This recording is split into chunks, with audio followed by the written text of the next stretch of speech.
नमस्कार दोस्तों, आज बात करने वाला हूं एलिजिबिलिटी ऑफ फॉर्म ITR-4। हाँ जी दोस्तों, income tax return form ITR-4 कौन कौन फाइल कर सकता है, इसकी एलिजिबिलिटी क्या है, थ्योरेटिकल लिमिट क्या है, कितनी की इनकम हो तब हम ITR-4 को फाइल करेंगे, इसके टर्म्स एंड कंडीशंस क्या है। आज पूरी कंप्लीट डिटेल में बात करने वाला हूं ITR-4 के बारे में।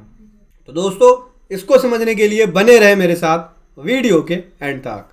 दोस्तों, बात करने वाला हूं मैं eligibility of form ITR-4, income tax return ITR-4 form के बारे में समझेंगे।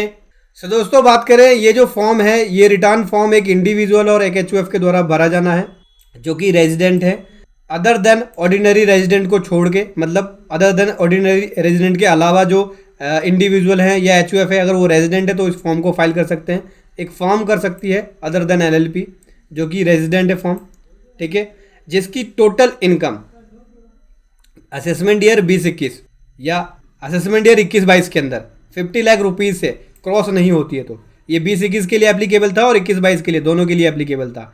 तो टोटल इनकम अगर 50 लाख रुपीज़ से क्रॉस नहीं होती है और फॉलोइंग हेड के केस के अंदर अगर इनकम होती है, ये जो फॉलोइंग हेड्स है, तो यहाँ पे ITR-4 को फाइल कर सकते हैं। तो सिंपल सी बात है, साधारण सी भाषा में बात करें, एक इंडिविजुअल एक HUF इस फॉर्म को फाइल कर सकते हैं जो कि रेजिडेंट है, एक फॉर्म भी कर सकती है लेकिन LLP को छोड़ के।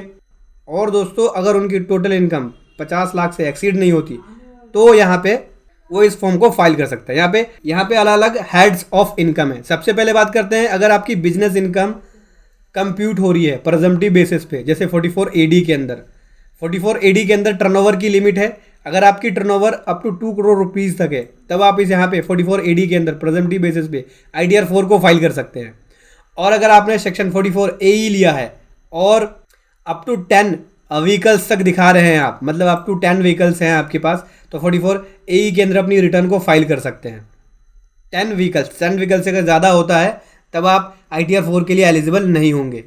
और अगर आपकी इनकम प्रेजम्पटिव बेसिस पे है और आप प्रोफेशन के अंदर हैं, ठीक है, ये बिजनेस से था, और अगर आपकी इनकम यहाँ पे प्रोफेशन से होती है और सेक्शन 44 ADA लेते हैं और आपकी gross receipt up to 50 lakh rupees तक है, तब उस केस में आप यहाँ पे ITR-4 को फाइल कर सकते हैं। देखो, बिजनेस के केस में अगर आपकी 2 करोड़ तक टर्नओवर है तब आप यहाँ पे ITR-4 को फाइल कर सकते हैं।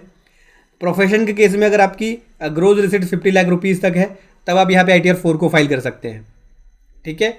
यहाँ पे आप सैलरी इनकम होती है आपकी, तो सैलरी इनकम और पेंशन इनकम दोनों ही दिखा सकते हैं ITR-4 के अंदर। अगर आपकी हाउस प्रॉपर्टी से इनकम है तो वो भी दिखा सकते हैं आप, वन हाउस प्रॉपर्टी से। और अगर आपकी अदर इनकम होती है, जैसे इंटरेस्ट इनकम हो गया या इनकम फ्रॉम फैमिली पेंशन, ठीक है, या कोई और अदर इनकम है जो इनकम फ्रॉम अदर सोर्स के अंदर है, तब आप यहाँ पे ITR-4 को फाइल कर सकते हैं। कुछ नोट्स है, इसको समझ लो दोस्तों। यहाँ पे बोलता है कि जो इनकम कंप्यूट होगी प्रेजम्पटिव बेसिस पे सेक्शन 44 AD के अंदर या सेक्शन 44 AE के अंदर या सेक्शन 44 ADA के अंदर, वो प्रेजम्प्ट बेसिस पे होगी। मतलब जितने भी आपके लॉसेस है, अलाउंस है, डेप्रिसिएशन है, उसका इफेक्ट होने के बाद, इसके बाद भी अगर आपके पास कोई लॉस होता है, इसका इफेक्ट होने के बाद सबसेक्शन 3 ऑफ सेक्शन 44 AE के अंदर, तो उस केस में आप ITR-5 को फाइल करना होगा। दोस्तों, दूसरी कंडीशन ये है, दूसरा नोट ये है कि अगर आपकी इनकम क्लब होती है, मतलब कि आपकी किसी और पर्सन से भी इनकम है, ठीक है, जैसे कि माइनर हो गया, माइनर चाइल्ड से या स्पाउस से, तो इस तरह की इनकम क्लब हो जाएगी। और इस तरह की इनकम अगर क्लब हो जाती है तो जो फॉलोइंग हेड्स है, इन हेड्स के अंदर आपकी इनकम क्लब हो जाएगी। इस अवेलेबल हेड्स के अंदर ही आपकी इनकम एडजस्ट होगी। इस अवेलेबल हेड्स की कैटेगरी के अंदर ही अपनी इनकम को आप इस रिटर्न के अंदर दिखा सकते हैं, ठीक है। तो ये तो थी बात एलिजिबिलिटी की कि कौन कौन फाइल कर सकता है। अब ये बात कर लेते हैं कि कौन कौन इसको फाइल नहीं कर सकता है, कौन कौन एलिजिबल नहीं है इस फॉर्म को। देखो, सबसे पहला, एक डायरेक्टर किसी कंपनी का है तो वो फाइल नहीं कर सकता। एक डायरेक्टर जिसके पास अनलिस्टेड इक्विटी शेयर है ड्यूरिंग द प्रीवियस ईयर, वो इसे फाइल नहीं कर सकता। कोई भी एसेट्स जो कि लोकेटेड है आउटसाइड इंडिया के, वो भी नहीं कर सकता। साइनिंग अथॉरिटी है आउटसाइड इंडिया के, ठीक है, तो वो फाइल नहीं कर सकता। कोई भी इनकम है एनी सोर्स से आउटसाइड इंडिया से, तो वो फाइल नहीं कर सकता। और दोस्तों, अगर यहाँ पे डेफर्ड टैक्स है ESOP के ऊपर, तो इस फॉर्म को फाइल नहीं कर सकता। तो दोस्तों, पहले पॉइंट में यहाँ पे बोलते हैं कि ये जो रिटर्न है और कौन कौन फाइल नहीं कर सकता, अगर यहाँ पे profit and gain business and profession से होता है, जहाँ पे रिक्वायर्ड नहीं होता कंप्यूट करना इनकम सेक्शन 44AD या 44ADA के अंदर या 44AE के अंदर, और उनकी इनकम स्पेकुलेशन बिजनेस से है या बिजनेस एजेंसी से है या कमीशन से या ब्रोकरेज से है, तो उनके लिए भी ये फॉर्म एप्लीकेबल नहीं होगा। ठीक है, कोई कैपिटल गेन है तो उसके लिए एप्लीकेबल नहीं होगा ये फॉर्म।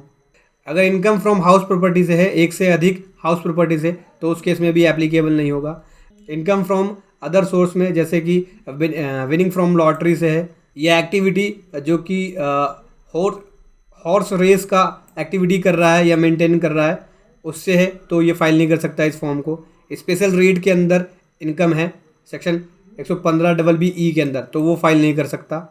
कोई एग्रीकल्चर इनकम है जो कि 5,000 से ज़्यादा है, तो वो फाइल नहीं कर सकता। वो सभी पर्सन फाइल नहीं कर सकते जिनका कोई कैरी फॉरवर्ड लॉस है, डिडक्शन है, रिलीफ है, टैक्स क्रेडिट है, इन फॉलोइंग केसेस के अंदर।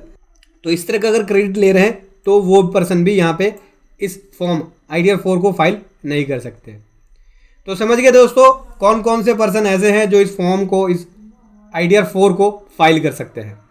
तो दोस्तों ये थी एक कमाल की वीडियो जो मैं आपके सामने लेकर आया। वीडियो कैसे लगी जरूर बताएं। Thank you so much. जय हिंद, वंदे मातरम।